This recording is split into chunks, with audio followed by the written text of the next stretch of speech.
Hey guys, welcome back. My name is I Ena Friedrich, and on this channel I usually start with my bare face and I end up looking something like this. This is the clip from my latest video, and for today's I prepared something for you colorful, maybe something more unique and fun, Catrice. And these are the palettes which I'm gonna use. I know it's a lot, but hey, let's have some fun.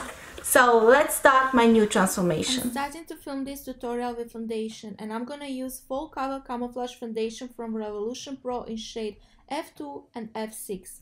I'm mixing both of these because F2 is too light for me and the F6 is too neutral for my liking. I prefer yellow or golden undertones. If you were lucky enough to get your perfect shade, great. Don't feel like you have to mix multiple foundation. I already applied moisturizer. I've used Meteorite's moisturizer and radiance booster from Guerlain and spot conceal with Revolution Pro full cover camouflage concealer in shade C2. You saw me doing the exactly same thing over and over in my previous videos, so I decided to skip unnecessary steps. Skip to film them, not actually remove them from my routine. Now I'm switching to my eyes, and I picked this magic palette from JUVIA'S place to start with. Before I start with the brush and actual application, I'm gonna make sure to cancel all the creasing I got from my concealer or foundation, whatever. Then I'm gonna start with a deep dark blue shade, the last shade in the pan. And I started by packing the pigment, and I'll take care of blending later on. I even switched to pencil brush to get the maximum pigment, but this shade is not the best. I love JUVIA'S Place formula, and I haven't experienced any problems, lack of pigmentation or troubles with blending with any shade I used so far, and I own a lot of JUVIA'S Place palettes, but this shade on the other hand is not terrible, but needs more time to pack to get the opacity that I'm looking for. Once I spent enough time working on this one, I picked this matte aqua shade from Zulu palette, and I'm gonna blend the edges of that dark blue. I know it might seem as I'm using too many palettes for a single look, but don't forget that you can always dupe these shades and use the closest matches you own. It wouldn't seem as a high maintenance tutorial if I poop them out as singles, but I'm not into depotting my palettes. I like to keep them the way they are. From the Festival palette from the same brand, I went with peachy pink shade all over the edges just to bring some warmth and tie this look together, because I'm planning to use some warm reds on my lower lash line. With precise brush, this one is meant for nail art. I cut the crease and I used the lightest concealer shade in HD Pro Conceal Kit in light medium from Freedom. You can still get this palette, but under the rebranded name Revolution Pro. It's a decent palette with many shades, and as usually Revolution products are very affordable.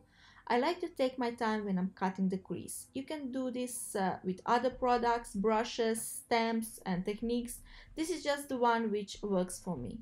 Even if you mess it up, you can always fix it or simply add glitter or eyeshadow topper to camouflage all your mistakes or crooked lines. Once I'm done with this shape, I'm gonna tap on the edges with my finger to blend it and make it flat. And now on top of this even base, I'm going with this icy blue shade from Magic Palette and small flat brush. I didn't even bother to wet my brush, it stuck to my lids and looked really opaque and reflective. Next shade I'm gonna use, this is absolutely beautiful turquoise, aquamarine, azure, I don't even know how to call it, but it's one of the prettiest shades I own. And I'm gonna blend both of these blues, and to finish this cut crease, I'm going on top with that matte blue just to blend everything out. For my waterline, I'm gonna use Revolution Hypocrisy eyeliner in shade Vice. It's a beautiful orangey red shade which will bring additional drama to this look. And then I went with this precise brush from Morphe and the orangey red matte shade from Festival palette again, and apply this close to my lash line. And to smoke it out and finish this eye look, I'm using pencil brush and that lighter peachy pink shade from the same palette. I still have to add my eyeliner, mascara and lashes, but I'll do those steps last, just to skip powders to fall onto my lashes, and I like to use fixing spray before I apply mascara. Here you can see me cream contouring, and the product I'm using is Studio Finish Concealer in NW50, and to be honest, I haven't touched this one in the longest time. I used to love it, don't get me wrong, new days, I'm not hating on this product. Beauty industry has developed so much in the last couple of years, Market is oversaturated. Every week new products are released and I'm getting so many of new launches that I simply don't have time to reach for everything I own. And I feel like my viewers don't care about last week's launches, especially not last year's launches. They want to see newest product, the next best thing, the most popular and anticipated products on the market. And that's what I'm trying to show you to make these videos more interesting or at least less boring. And yes, I know, I'm well aware that I've been using the same concealer, Prolongwear from MAC, in at least 5 videos in a row, but I have a good reason to do so. I opened this container using some force just because it was, let's call it, empty. I couldn't get anything from the pump anymore, but now when the cap is open, there's still so much product left and I'll just keep on using it until it's completely done. And to set my base, I'm going with HD Powder Shine Kill from Ofra Cosmetics under my eyes, smile lines and nose. And on the rest of my face, I'm applying Suede Effect Pressed Powder in shade 02 from Sleek Makeup with the same brush. And I'm gonna list all the brushes I've used in the description box, as I always do.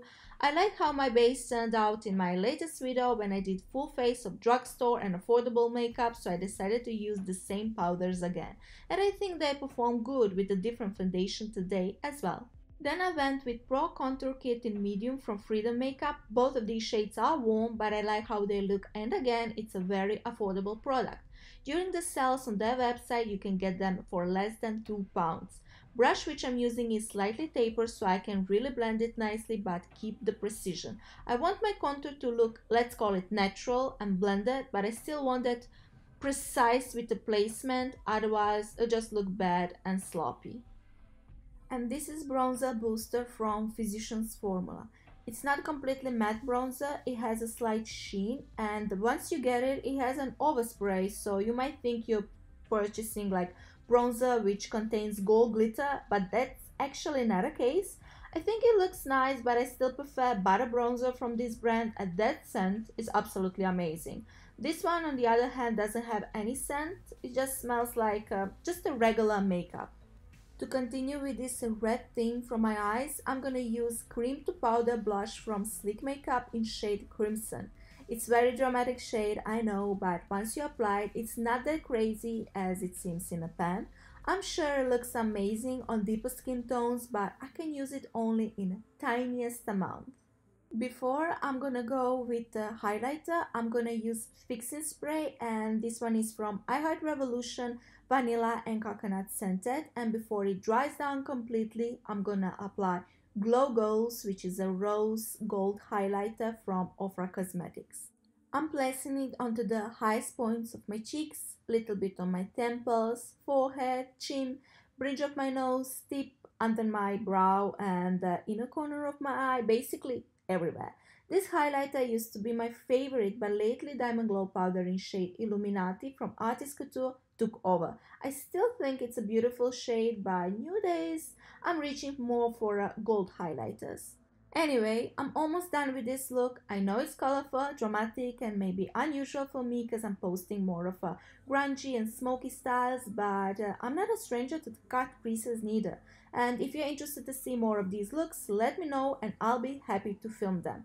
I finished the look with matte eyeliner from Catrice, Extreme Black Mascara from Estee Lauder, and some lashes which I'm not a huge fan of. They look kinda cool, but I definitely prefer the look and the feel of second-guessing lashes, which I'm obsessed with. They just feel very scratchy and plasticky, but okay, I'll survive. I don't have to wear them all day. With a more matte lip cream from Milani in shade Allure, this look is done. And hopefully you like this tutorial. If you have any critiques, questions or suggestions, don't hesitate to leave me a comment. Thank you for watching, enjoy your day and bye bye!